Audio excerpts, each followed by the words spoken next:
কৃষ্ণচরণে কিভাবে আত্মনিবেদন করতে হয় সেটা বিদ্যাপতি লিখে দিয়ে গেছেন। সুদনদা আপনাদের কাছে সেই পদ পরিবেশন করবে। আমি ওকে বলেছি যে বাংলার সর্বশ্রেষ্ঠ সম্পদ হচ্ছে কীর্তন গান। বাঙালি জাতির এটা খুব গর্বের বিষয় যে কীর্তনের মতন একটা শুদ্ধ সঙ্গীত আমাদের কপালে এসে জুটেছে। আমরা যেন সেই কীর্তনের মর্যাদা রক্ষা করে গাইতে পারি। ও চেষ্টা করে ওর মতন করে যতটা পারে কীর্তনের মর্যাদা রক্ষা করেই ও গান গায়। আপনারা আশীর্বাদ করবেন ও যেন কীর্তনের রস উপলব্ধি করে গাইতে পারে। অন্যান্য গান নিশ্চয়ই খুব ভালো জিনিস, কিন্তু কীর্তন গানে সাহিত্যে, দর্শনে, ভক্তি এবং বাংলার ইতিহাস, বাংলার সংস্কৃতির সঙ্গে এমন ওতপ্রোত প্রাণের সম্পর্ক, এই জিনিস অন্য গানে পাওয়া যায় না। সেই জন্য যথাসাধ্য পড়াশোনা করে এবং যথাসাধ্য জ্ঞান অর্জন করে কীর্তনের রস উপলব্ধি করে যেন কীর্তনটা গাইতে পারে, এটা আমি ওকে বলেছি। আপনারা আশীর্বাদ করবেন ও যেন সেই পথে এগিয়ে যেতে পারে। নিতাই গৌর প্রেমানন্দে হরি বল। আমরা অত্যন্ত আনন্দিত, অত্যন্ত খুশি যে আজকে শ্রী শ্রী গৌর গোবিন্দ লীলা কীর্তন অনুষ্ঠানে সুমনদাকে আমরা পেয়েছি। তার সঙ্গে অত্যন্ত খুশি বৌদিকে পেয়েছি এবং উদীয়মান কীর্তনিয়া পশ্চিমবাংলার স্বনামধন্য কীর্তনিয়া সুনন্দা ভট্টাচার্যকে পেয়েছি। ও আমার মেয়ের মতো, তাই অনুরোধটা করলাম, কিছু মনে করো না। জয় নিতাই।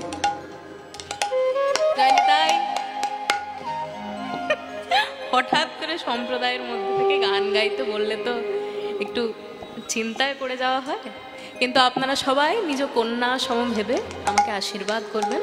আমি যতটুকু পারবো চেষ্টা করব। বিদ্যাপতি ঠাকুরের রচিত নিবেদনের একটি পদ সুদামা শ্রীকৃষ্ণের চরণে নিজ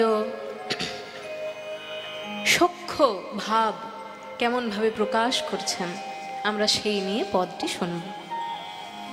হে মাধব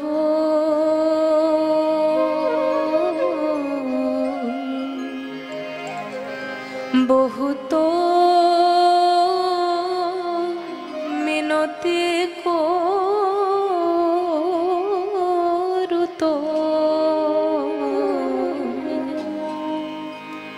হে মাধব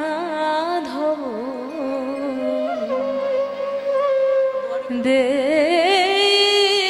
তুলসী তিল আমার দেহ মন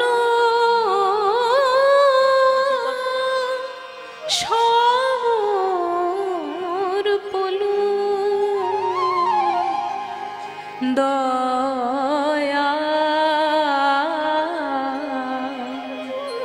জানি ছোড়াবে মন আমার গণইতে দোষ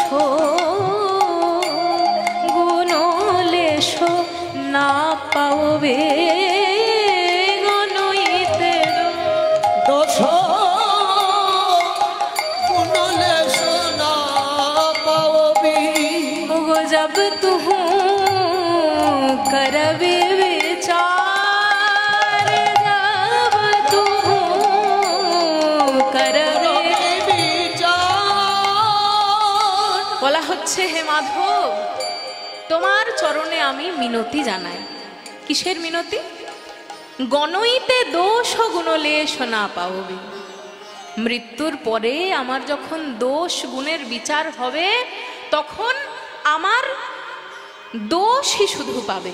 গণইতে দোষ গুণলেশ না পাওবি, আমার গুণ তো কিছু পাবে না মাধব। তুমি যখন বিচার করে দেখবে গুণ তো কিছু পাবে না মাধব। যখন বিচার পাবে না মাধব, গণইতে দোষ গুণলেশ না পাওবে, জব তুহু করবে বিচার। তখন ভগবান বলছেন, বাহ তুমি তো ভারী চালাক প্রকৃতির মানুষ, তুমি জানো যে তোমার কোনো গুণ নেই, তবু তুমি আমার নাম কি করে, বলছো কি করে? আমার কাছে বলার জন্য তোমার যে সাহস দরকার, সেই সাহসটা তোমার কাছে এলো কেমন করে?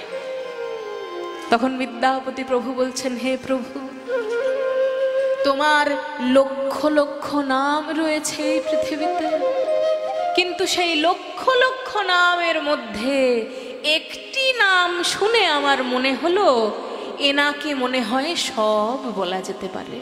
সেই নামটি কি?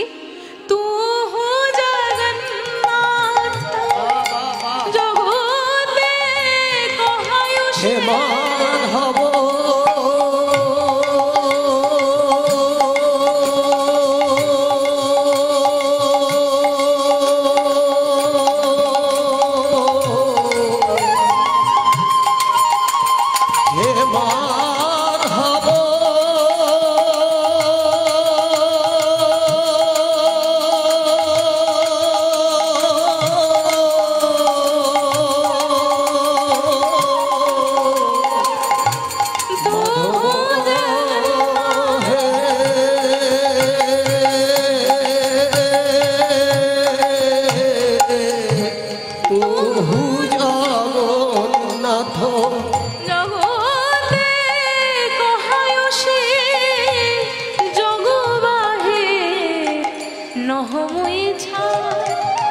আমি সেই ভরসায় তোমায় ডাকি, সেই ভরসায়।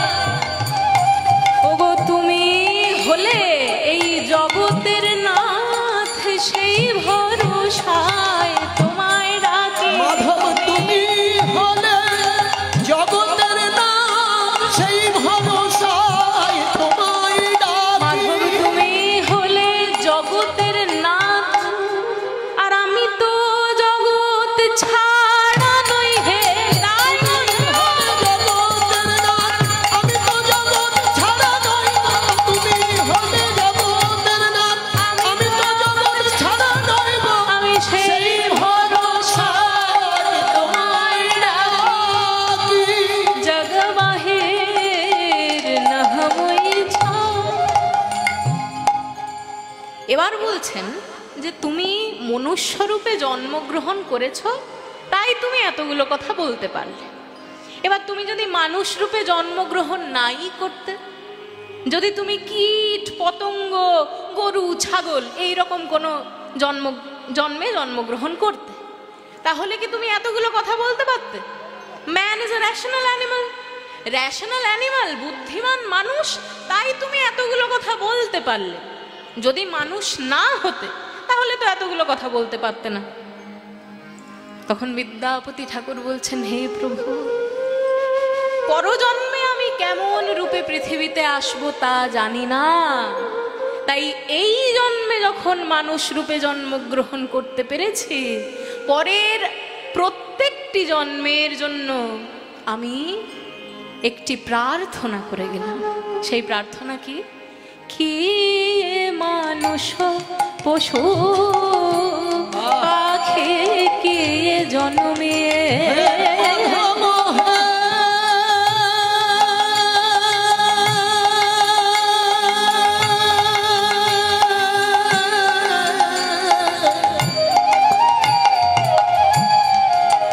মাধব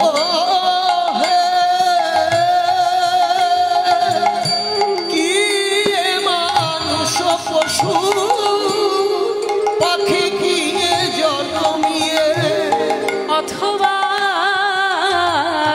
কীট পতঙ্গে আমার কর্ম বিপাকে গতাগতি পুন পুন কর্ম বিপাকে গতাগতি পুন পুন মতিরোহ তুয়া পর সঙ্গে যেন ওই চরণে মতি থাকে, যেন ওই চরণে মতি থাকে। আমি যেমন রূপে আসি না কেন ওই চরণে মতি থাকে। আমি যেমন ভাবে আসি না কেন ওই চরণে মতি থাকে।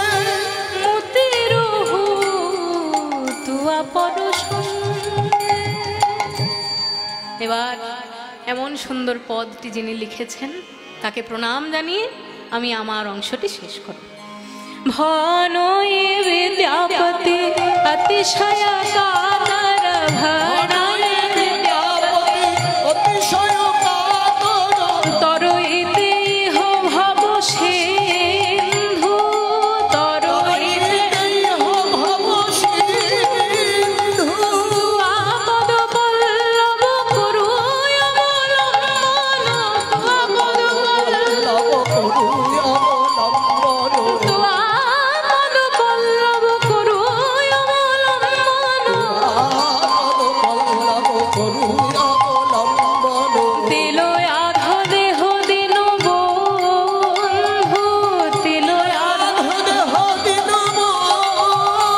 আমায় দান করো হে দান করো, এক বিন্দু কৃপা দান করো হে, এক বিন্দু কৃপা দান করো, নানা ফুরাবে না হে, যাবে না হে, এক বিন্দু দানে সিন্ধু ফুরাবে না হে, এক বিন্দু দানে সিন্ধু ঘুরাবে না হে, এক বিন্দু দানে সিন্ধু হে কৃষ্ণ করুণা